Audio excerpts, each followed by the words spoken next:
Hey everybody, this is Carl. I decided to just try this out.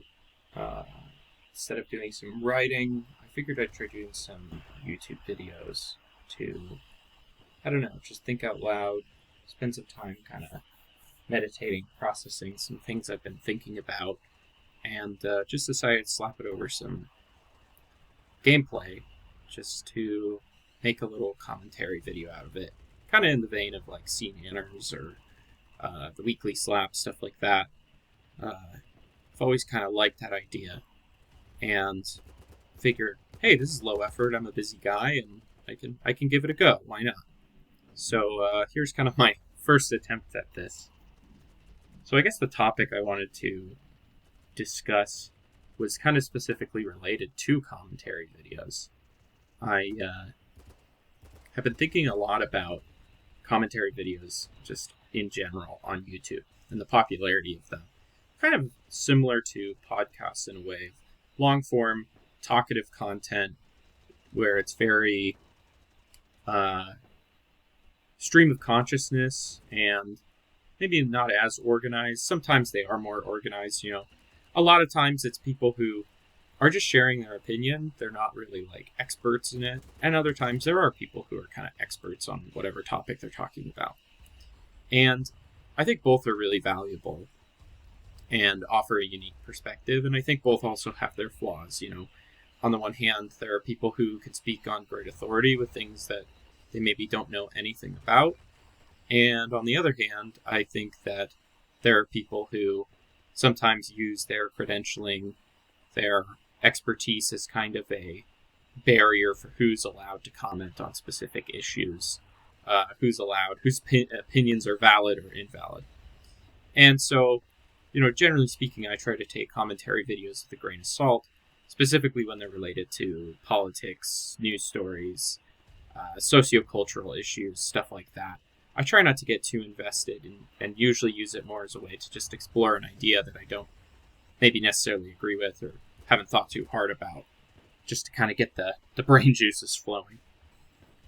But one trend I've really noticed with a lot of commentary videos is the classic internet issue of being on a large scale negative, quite pessimistic, and has a tone of frustration underlying a lot of commentary videos of XYZ person's an idiot, XYZ person doesn't know what they're talking about, XYZ drama of why this person's an evil scoundrel or doesn't know what they're talking about.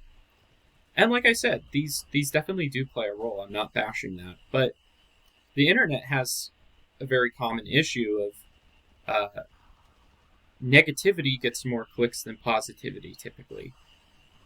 And I think a great example of that is Patrician TV's videos on commentary videos on the Bethesda games, which are fantastic to listen to in the background if you haven't. And he made a really good comment in one of them. I can't remember which one, but generally speaking, how much easier it was for him during his commentary while he was writing his scripts to notice flaws than to specifically point out kind of the positives of a game, what he liked, especially so when it was games that he wasn't as fond of initially compared to something like Morrowind, right? And I'm not saying that he's like this biased person or anything like that. I just think that's a really good point about how easy it is to point out flaws. Kind of anecdotally, I noticed whenever myself or my wife are watching like crappy reality TV shows like Love is Blind or something on Netflix, I there's a tendency I fall into to point the finger and make fun of people rather than point out kind of the positives of maybe resolving a conflict or something. And the editing styles of those are specifically tailored to create drama, to create big feelings. And once again, that's not inherently negative. And I think it festers a deep issue in commentary videos, in just our day-to-day experience online of just constantly being fed information and experiences that put us in a sour mood or make us upset or angry or sad. And I don't know about you guys, but I'm just exhausted by it sometimes. I'll have days where I'll have been seeing clients and I'll have some really heavy stuff. I'm a drug and alcohol counselor, and I'll hear some really heavy stuff from my clients. And I don't necessarily want to listen to a podcast where it's really doom and gloom or it's really, critiquing someone. Sometimes I want to listen to something like The Daily Slap and just listen to people's experiences and frustrations, but also has this kind of hopeful, lighthearted, here's how we figure this out, we're kind of in this together. And I struggle finding a lot of that content. Granted, the algorithm feeds you what you watch regularly, so it could just be that that's my natural issue, is that my go-to content is pessimistic, but I don't think that's necessarily the case, because I do actively search out more positive content, positive commentary.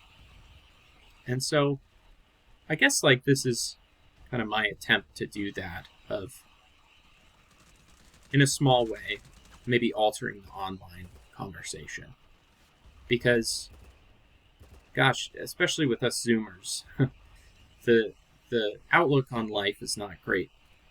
Climate change, and nobody can buy housing, and the student loan crisis, and this, that, and the other. There's a lot of really day-to-day struggles that we face as a generation, but other generations have their own stuff too, right? And there are also intergenerational pervasive issues. Once again, as a substance abuse counselor, I see a ton of people with really debilitating addictions from the opiate crisis.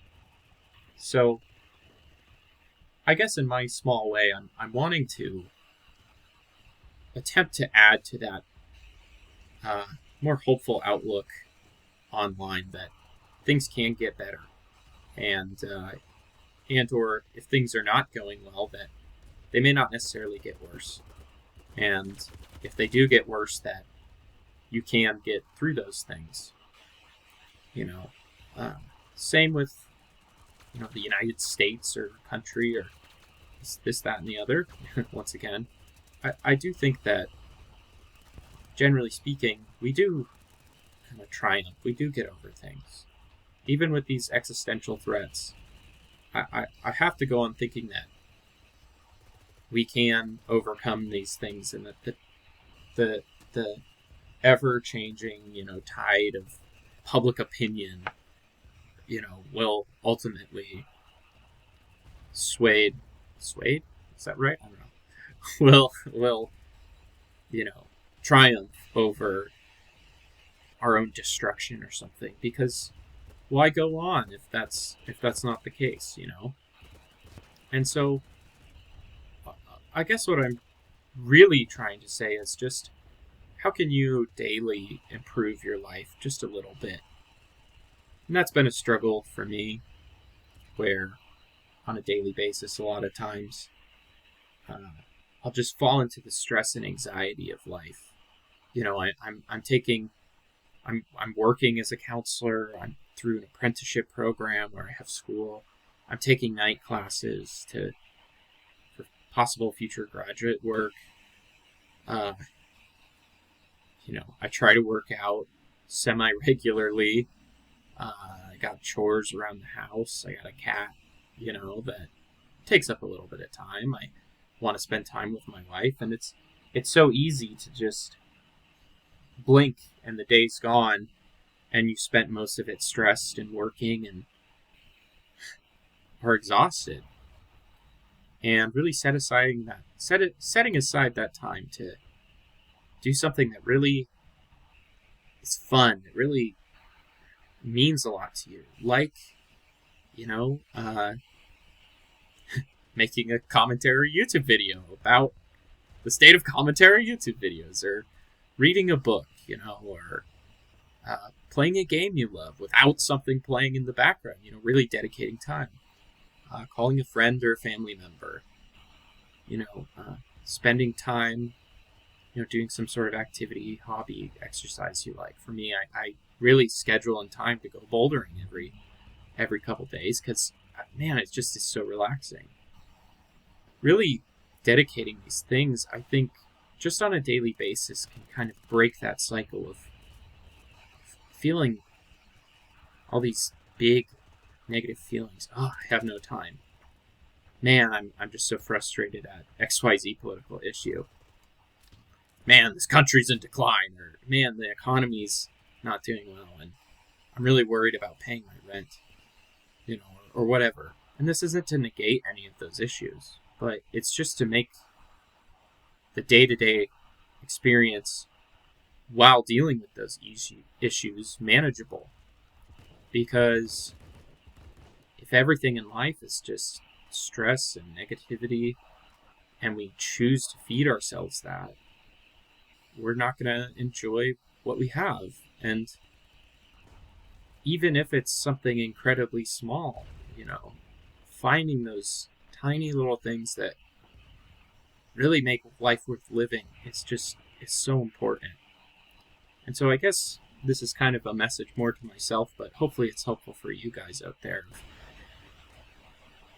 Spend some time for yourself sometime this week. For myself, scheduling it, putting it down on a calendar it's so incredibly helpful for me to really dedicate it. At this time, I'm going to go and boulder. At this time, I'm going to play video games.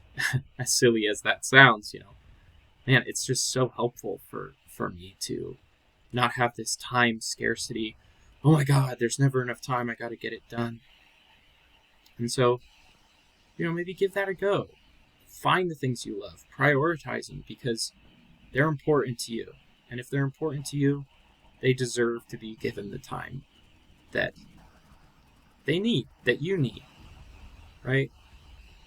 Very often, I think with something like video games, for example, or any kind of hobby from childhood, we kind of get this sense of shame of prioritizing the things we love. I think that's often because there may be either a stereotype surrounding it, like with video games, oh, you're just this big nerd, right? With art, oh, you're just this struggling artist trying to make it, you're just doing this job so you can try and sell art that's never going to sell, or try to show art that's never going to be popular, or whatever, right? I think that's a big issue with that there's a sense of shame in really prioritizing what we love. And then kind of this guilt of, I need to do it more, where it almost starts becoming a task, right? Of I gotta complete more in order to make it worthwhile. And I've done that with like YouTube, for example, where I've tried multiple times in my life to record YouTube videos and put so much effort into editing and stuff. And I was able to do it for 3 to 4 weeks where I just put in all this effort, editing, recording, hours of work while I was working and going to school. And it became a job. It lost all its fun. And I've always dreamed of recording YouTube videos, and yet I have never prioritized it. And so this commentary video specifically is an attempt to making YouTube videos manageable and fun. When I play video games after work at the end of the day, I figured, hey, what the heck, I can just record this, and afterwards I don't have to really do editing. I can just throw a commentary track over it and think to myself, and that'll be that. So I guess at the end of the day, the message is, when you're feeling down in the dumps, when we're feeding ourselves constantly all these negative things, try to remember to prioritize the things you love, because that'll really show to you, what's important in your life. And these big existential issues, while not negated, will maybe become a little less imposing because you have those things you love to compare it to. Anyways, like I said, this is my first attempt. I don't have a script or anything. I'm just giving this a go to see. I don't know if people will agree or disagree. I have a feeling some people will probably disagree, and that's totally fine. I'm just spitballing here, so I'm pretty open-minded to hearing other people's opinions, so long as it's respectful.